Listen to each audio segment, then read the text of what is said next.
با نام و یاد خدا. دوستان سلام، به رسانه تک پلاس خوش اومدید. امیدوارم حالتون عالی باشه و تریدهای پرسودی داشته باشید. اگر تازه با کانال ما آشنا شدید و هنوز عضوی از کانال ما نیستید، لطفاً همین اول کار از طریق اون کادر قرمز رنگ سابسکرایب یا مشترک شدن زیر ویدیو عضو کانال ما بشید. زنگوله کنارش هم حتما فعال بکنید تا هر موقع ما ویدیویی به اشتراک گذاشتیم برای شما نوتیفیکیشن بیاد و شما از آموزش‌های بعدی ما با خبر بشید. خب دوستان، ویدیوی امروز یه پیش نیاز داره و پیش نیازش هم دیدن اون ویدیوی اول ایچیموکو هستش که توسط آقای عنایت نژاد آموزش داده شده. لینک اون ویدیو رو زیر همین ویدیو تو قسمت توضیحات براتون میذارم. حتما اول اون ویدیو رو ببینید، بعد بیاد این ویدیو رو تماشا کنید. و اما برای اون دسته از دوستانی که اون ویدیو رو قبلا دیدن، باید بگم که توی این ویدیو یه اندیکاتور طراحی و آموزش داده شده که میتونه کارهای شما رو راحت‌تر بکنه.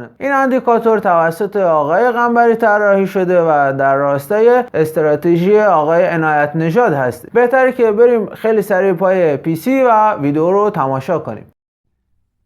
به نام خدا.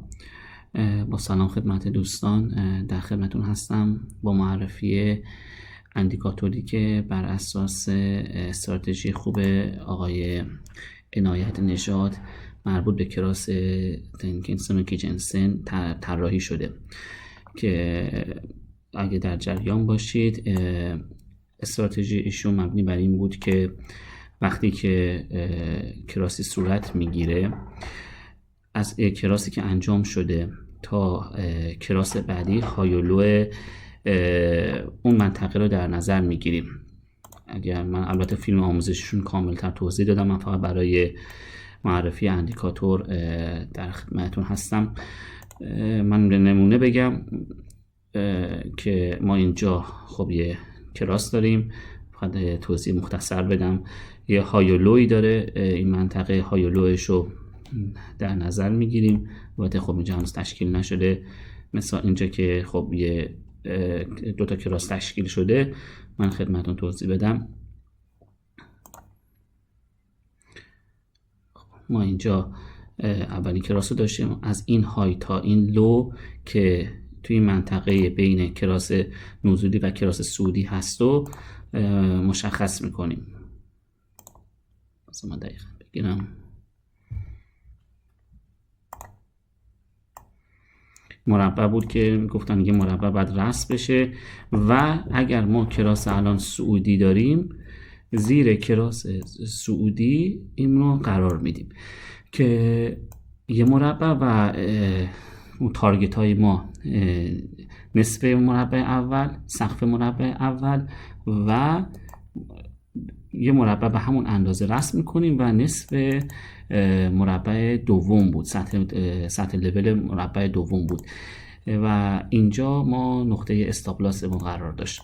این توضیح بود که حالا من به صورت مختصر در مورد استراتژی دوست خوبمون آقای عنایت نژاد خدمت دوستان ارائه میدم. اما برای این شدیم که آقای مهندس قنبری محبت کردن. حالا انشالله آدرس کانالشون هم میذارم که توضیحاتی اگر سوالی که دوستان دارن از خودشون هم بپرسن. اندیکاتور و تحلیل فارکس و آقای مهندس مصطفی قنبری. برمیگردیم به چارت. محبت کردن اندیکاتورهای این استراتژی آقای عنایت نژاد رو طراحی کردن. من به صورت مختصر و سریع فقط یه توضیحی بدم. دو تا اندیکاتور ران میشه برای این استراتژی. یکی البته خب ما تمپلیت اینا رو برای شما ارسال میکنیم. یکی خب ایچیکومو هست که ما ران کردیم، فقط تینکنسون و کیجنسن رو فعال کردیم که خب تو دیفالت متاتریدر هست با همون تنظیماتی که خودش هست، مبنی بر هم استراتژی خود آقای عنایت نژاد و اندیکاتور ایچی باکس لول و کراس سیگنال. خب این اندیکاتور کراس سیگنال ما هست. در واقع کراس سیگنال رو یکی دو ماه پیش آقای قنبری تهیه کرده بودن بر اساس استراتژی های دیگه، ولی خب ما با ترکیب ایچی باکس یه جوری شخصی سازیش کردیم برای استفاده از استراتژی جناب آقای عنایت نژاد.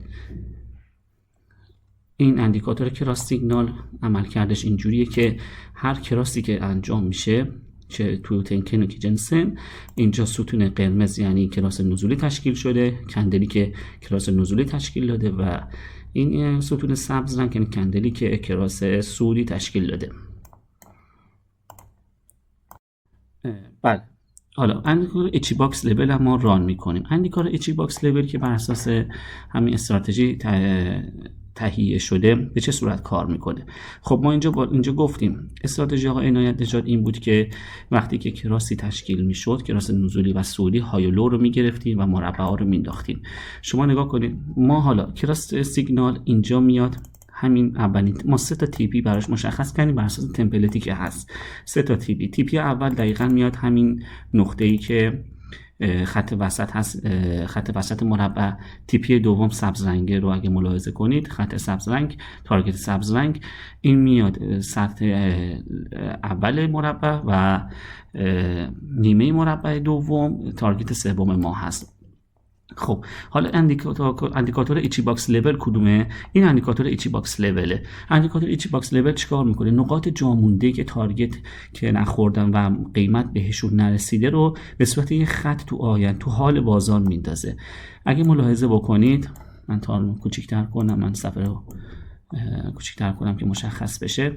نکنید اینجا وقتی که قیمت تاچ شده، خب دیگه ما اینجا این اچی باکس لول یعنی اشاره‌ای نمی‌کنه، یعنی چیزی اینجا درج نمیشه و میریم ما برای این تارگت دوم. شما همین در نظر بگیرید. تارگت دوم اچی باکس لول میندازه چه تایم فریمی هست؟ تایم 1 ساعته و 32 کندل قبل‌تر، یعنی داره میگه این بر اساس 32 کندل قبل‌تر کراسی هست که مربوط به 32 کندل قبل‌تر هست. و اجازه بدید غیر از حال بازار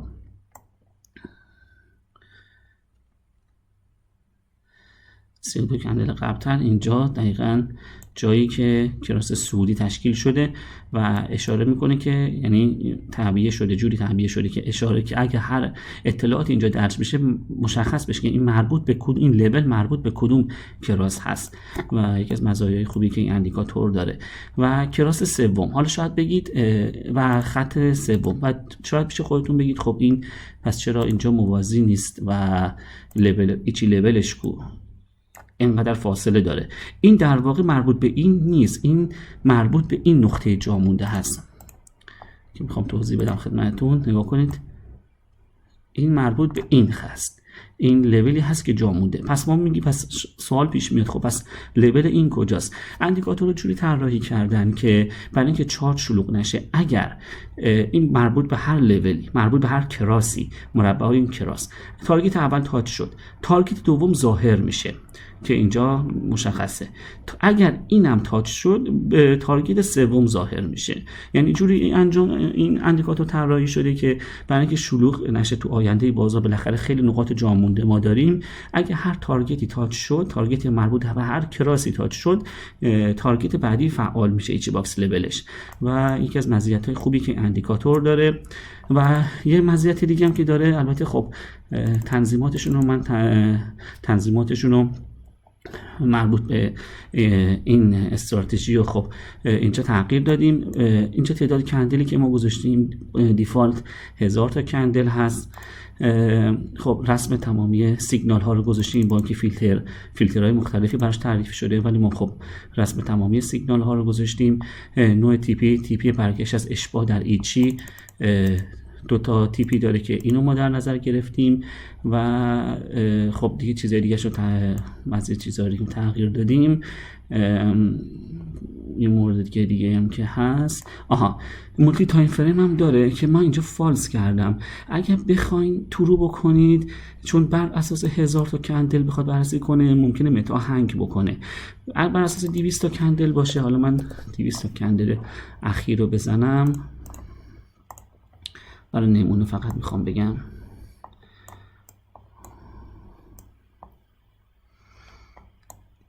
اجازه بدید معذرت میخوام، من گزینه مولتی کالرش رو، مولتی تایم فرمش رو من فعال نکردم. طلوع میکنیم. خب نگاه کنید تو تایم‌های دیگه هم میاد بررسی میکنه، اگه اونجا کراسی انجام شده باشه لولش رو میندازه. میگم اگه 200 300 تا باشه اشکال نداره، ولی بالای این عددا ممکنه متا هنگ بکنه. نه اینکه شما خودتون میتونید حتی مولتی تایم فرمش رو فالس کنید، بعد حالا که تایم 4 ساعته برین حالا یه خطی بندازید یا هر چی، یا نه بر اساس همین 200 تا تعداد 200 تا کندل بررسی کنه که البته اگه اینجا 200 تا مشخص کردید اینجا به همین تعداد و تغییر بدید یا حداقل بیشتر باشه. حالا اینجا ما بیشتر زدیم مسئله نداره، ولی نباید کراس سیگنالتون از ایچی باکس لول کمتر باشه تعداد کندلی که قراره بررسی بشه.